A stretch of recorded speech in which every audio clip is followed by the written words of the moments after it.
Okay, good day everyone. This is Mapletree Logistics Trust. First quarter FY 24-25 financial results dated 24th July 2024. Right, we'll look at the key highlights. Okay, revenue is down slightly, NPI is down slightly, DPU looks like a very big drop, but I'll try to show you later that actually this is not really that unanticipated. Right, occupancy is decently still high, above 95%. Right, average rental revision is good, plus 2.6%. The rest are okay lah. Okay, nothing much to say about them. Aggregate leverage is up slightly. Right, they completed these three acquisitions. Right, 2 in Vietnam, 1 in Malaysia. Right, and they divested above valuation something in China. Right, so this is good. Right, I don't think this part of China is logistics park in China. I don't think they're doing well. Right, so they can sell above valuation is a good thing lah. Right, so they also divested some warehouses in Malaysia and Singapore. You can see everything is above valuation. So I have to give MLT's management acknowledgement here lah, for them to be able to sell everything above valuation, especially this thing. Right, which I don't think is doing well at all in China now. Alright, anyway, moving on. If we look at just the year-on-year change, okay, everything looks negative. Right, everything that is like things like revenue and NPI are down. Right, things that are expenses and borrowing costs are up. Right, so if you just look at here, everything looks bad. Alright, what I did here was that instead of just looking at the DPU dropping 8.9% year on year, right, which looks quite horrific, right, what I did was I tried to strip out the one-off divestment gains, right, so that we can see what's actually happening on the ground lah. Right, so what's actually happening without the fact that they distribute extra cash from selling properties, which we do not expect to be recurring in nature. Right, so having done the math here, so I've removed the amount here from number 3, right, which is 5.7 million, and here I remove 8.4 million. Right, then I recalculated it. Right, so the actual DPU will have gone from here to 2.094 to 1.954, so it's a 6.6% drop. Right, so not really as bad as what they paid, right, because this one is actually boosted by more divestment gains. Right, and if you think about what I talked about in my last presentation for MLT, right, it's not very unexpected. Right, the year-on-year performance is actually quite bad even the last time round. Right, so if you look at the last time round, right, the year-on-year performance looked like it dropped 2.5% only. Right, this is actually the actual performance from the DPU. It looked like it dropped 2.5%, but a lot of the amount of money given out here, which was last quarter, right, number 3, came from divestment gains.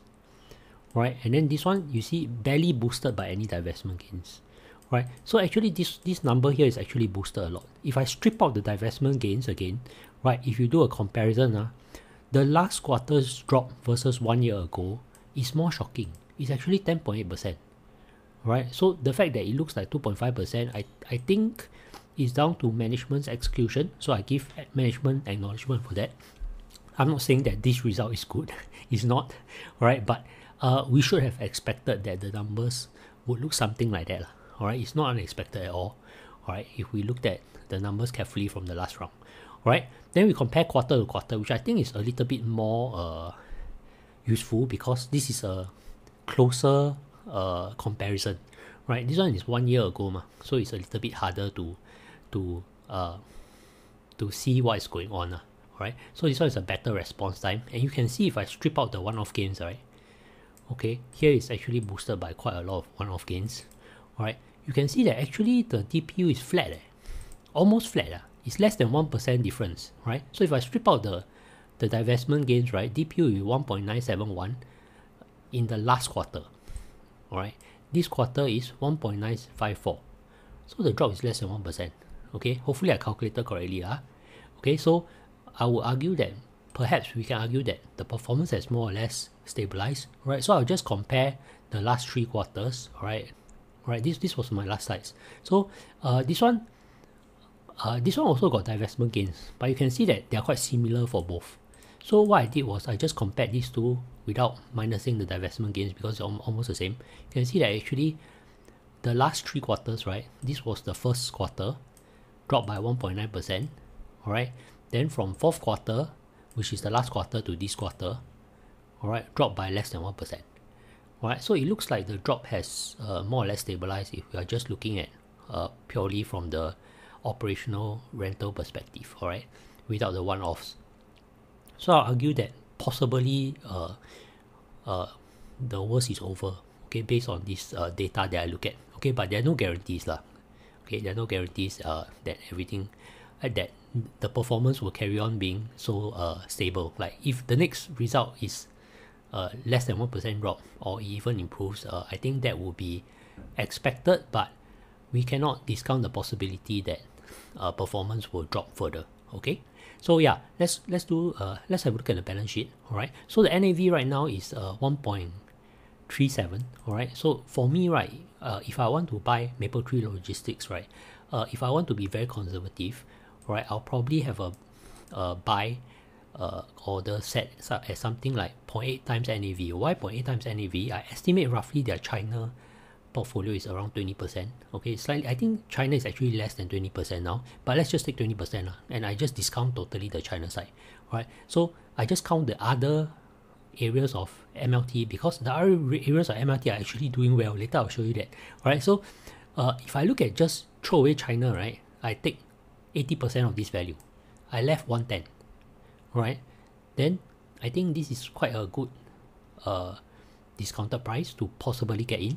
Alright, but if I don't be so aggressive and discount until 20% for China, I discount 50% of all the China assets. That means out of 20% of their assets in China, right, I discount their China assets by 50%, which means I discount by 10% of their assets.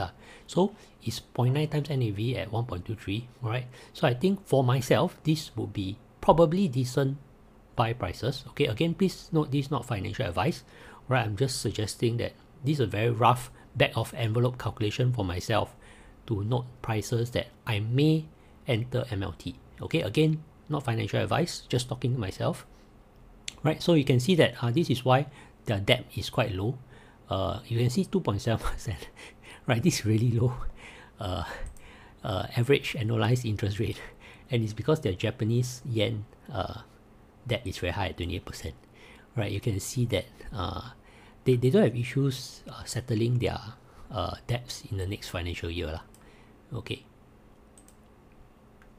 Right, so you can see Japanese yen, the debt is 28%, right? But if you look at how much they get from Japan, is only 11.4%. Okay, for AUM is 13.7%. Right, so that's where they get all the cheap money from. Right, so I don't think there's too much to say about this. All right, generally they say everything is cool. All right, occupancy in Singapore and Vietnam is a bit lower due to leasing downtime. All right, it's expected to backfill by second quarter FY 24-25, right? So very quickly, right? Malaysia is due to lease expiries at 2 properties slated for redevelopment. This one is a bit of a question mark. Okay, I'm not too sure what's going to happen to this one. Right, so we'll look at, so this is the reason why I only discount China. If you look at every other country in the world, it's positive. Right, so the only drag is China. So if I look at every other thing, it's doing well except China. So that's why I suggest that maybe one way to look at this is to just discount China or give a 50% haircut to the China property. Right, everything else is looking good. Right, the rental revisions are actually going up. Right, so with that, I don't think there's too much more to say. Some of these things we've discussed before, so I don't want to talk about it. Right, you can see that this is just one good thing about them. They always divest at a premium to valuation, even China, right, which is supposedly doing very badly. All right, so not going to say too much. All right, just to note that China is the main problem. Right, negative rental revisions are expected to persist. Right, and then I think they expect that rental revisions might be so this is the worry lah. Okay, they need to go and revise this China lease expiries. Right, so this is the part that is worrying China. Right, Singapore is quite low to revise. Right, but the other countries are doing well, so actually revising the other countries probably be a good thing. The concern is that China's rental revision this financial year is quite high, right? 10.5%, as well as the next 2 years. So China looks like it will be a foreseeable drag in the near future, right? At least in the next few years, right? So I don't want to talk about this too much. This one was the last quarter's financial report, all right? So just ignore this, all right? Valuations wise, in terms of balance sheet, all right, this is their reported gearing, 39.6%, right? I tried to include their perps, which is this amount over here, right? So after I do a calculation, all right, I recalculate their gearing to be 43.8%, okay, including perpetual securities. All right, finally, this is their, I think their AGM's question Q&A, right? So you can see they say China is quite bad, right? Economic recovery is weaker. There's high supply of warehouse space, right? None of these are good things for MLT in China, right? As well, that's why they don't want to. The Chinese people don't want to renew their leases ahead of expiries, and they're committing to shorter leases due to uncertain market outlook. All right, so they're doing what they can, but I expect that moving forward, I think in the next 2 or 3 years, we expect the rental revisions to carry on with a 10 to 12% drop, right, as per what has been going on lately, right?